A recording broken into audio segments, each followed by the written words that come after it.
అందరికీ నమస్కారం అండి. డియర్ పేరెంట్స్ అండ్ స్టూడెంట్స్, ఎన్ఐటీల్లో ఫీ స్ట్రక్చర్ గురించి ఈరోజు ఈ వీడియోలో మాట్లాడదలుచుకున్నాను. ముఖ్యంగా ఎన్ఐటీ తాడేపల్లిగూడెం, ఎందుకంటే మన తెలుగు రెండు రాష్ట్రాలకి ఇక్కడ ఎక్కువగా జాయిన్ అవుతారు కాబట్టి, ముఖ్యంగా ఏపీకి సంబంధించి హోమ్ స్టేట్ కోటాలో 50% సీట్స్ కూడా ఇక్కడే ఉంటాయి కాబట్టి, మరి మన ఫీ స్ట్రక్చర్ కూడా ఒకసారి ఎలా ఉంటుంది ఎన్ఐటీ తాడేపల్లిగూడెం గురించి అని చూసుకుంటే, ఇక్కడ 3 కేటగిరీస్ ఉంటాయండి ఫీజుకి సంబంధించి. Category 1, category 2, category 3. కేటగిరీ 1 అంటే ఏంటంటే అబోవ్ 5 lakhs ఇన్కమ్ ఉన్నటువంటి general, OBC and other category వాళ్ళకి సంబంధించి ఒక స్ట్రక్చర్ ఉంటుంది.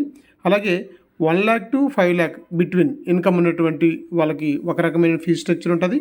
బిలో 1 lakh ఉన్నటువంటి వాళ్ళకి ఫీ స్ట్రక్చర్ మరోలా ఉంటుంది. అయితే ఇక్కడ మనం అబోవ్ 5 lakh ఇన్కమ్ ఉన్నటువంటి వాళ్ళ గురించి మనం మాట్లాడుకుంటే, జనరల్, ఓబీసీ కేటగిరీకి చెందినటువంటి స్టూడెంట్స్ ఎవరైతే ఉన్నారో వీళ్ళకైతే మాత్రం ఒక్కొక్క సెమిస్టర్కి ట్యూషన్ ఫీజు 62,500 ఉంటుందండి. అలాగే 8 సెమిస్టర్లు 4 yearsకి ఉంటుంది. ఇది చూసుకుంటే 5 లక్షల చిల్లర వరకు కూడా ఓన్లీ 4 yearsకి ట్యూషన్ ఫీజు అవుతుంది. అలాగే ఫస్ట్ ఇయర్లో ఫస్ట్ సెమ్లో అదర్ ఫీజెస్, అడ్మిన్ ఫీజ్ అని, లైబ్రరీ ఫీజ్ అని, గేమ్స్ అండ్ స్పోర్ట్స్ ఫీజ్ అని, ఇవన్నీ కూడా కొంత ఉంటుంది. మొత్తానికి ఫస్ట్ సెమిస్టర్కి వచ్చేటప్పటికి ఒక 90,000 అవుతుంది.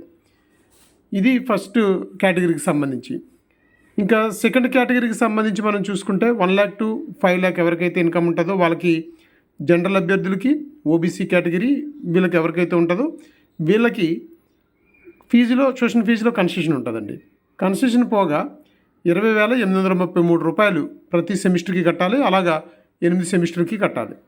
అలాగే ఫస్ట్ ఇయర్ అడ్మిషన్ టైంలో ఫస్ట్ సెమ్ ఫీజుతో పాటు అడ్మిన్ ఫీజ్ అని, ఐడి కార్డ్ ఫీజ్ అని, లైబ్రరీ ఫీజ్ అని, స్పోర్ట్స్ అండ్ గేమ్స్ అని, ఇలాంటి మెడికల్ ఫీజ్ అని ఇవన్నీ కూడా ఉంటాయి. మొత్తానికి ఫస్ట్ సెమ్లో 48,333 రూపాయల ఫీజు వరకు పే చేయాల్సి ఉంటుంది.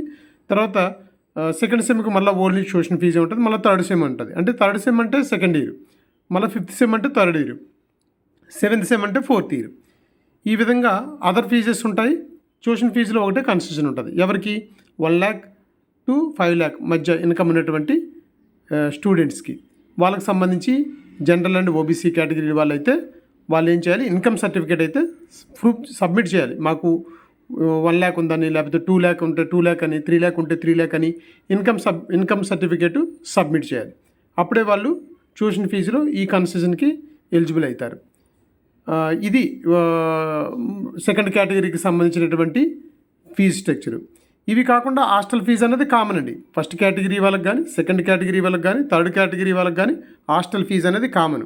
హాస్టల్ ఫీజు అంచనాగా పర్ ఇయర్ 38,000 ఉంటుంది, ఫుడ్ కాకుండా ఓన్లీ హాస్టల్ ఫీజు.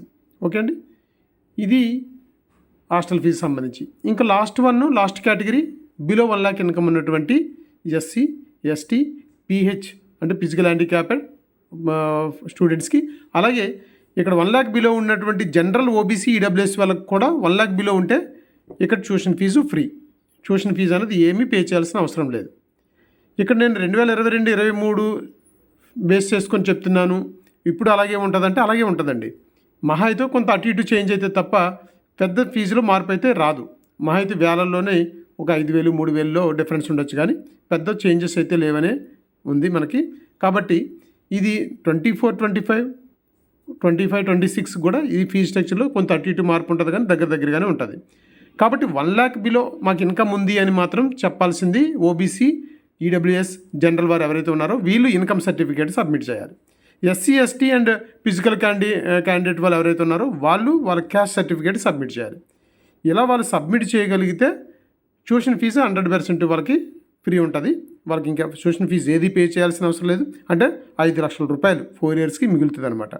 మిగతా అదర్ ఫీజెస్, ఫస్ట్ ఇయర్లో అడ్మిన్ ఫీజు ఇవన్నీ కూడా కామన్గా ఉంటాయి. కాబట్టి ఎవరైతే ఫస్ట్ సెషన్లో మంచి పర్సంటేజ్ వచ్చిందో వారు, అలాగే సెకండ్ సెషన్లో కూడా చాలామందికి వస్తుంది. కాబట్టి ఇప్పటి నుంచి కూడా ఎవరైతే 1 lakh బిలో ఇన్కమ్ ఉన్నటువంటి వాళ్ళందరూ కూడా కాస్త ఇన్కమ్ సర్టిఫికేట్ కోసం ఏమేమి డాక్యుమెంట్స్ కావాలి, ఇన్కమ్ సర్టిఫికేట్ లాంటివన్నీ కూడా మనం తీసుకోగలిగితే అప్పటికప్పుడు హరీబరీ పడాల్సిన అవసరం లేదు. కాబట్టి అందరూ కూడా వీడియోని లైక్ చేయండి, సబ్స్క్రైబ్ చేయండి, షేర్ చేయండి. థ్యాంక్ యూ సో మచ్ అండి.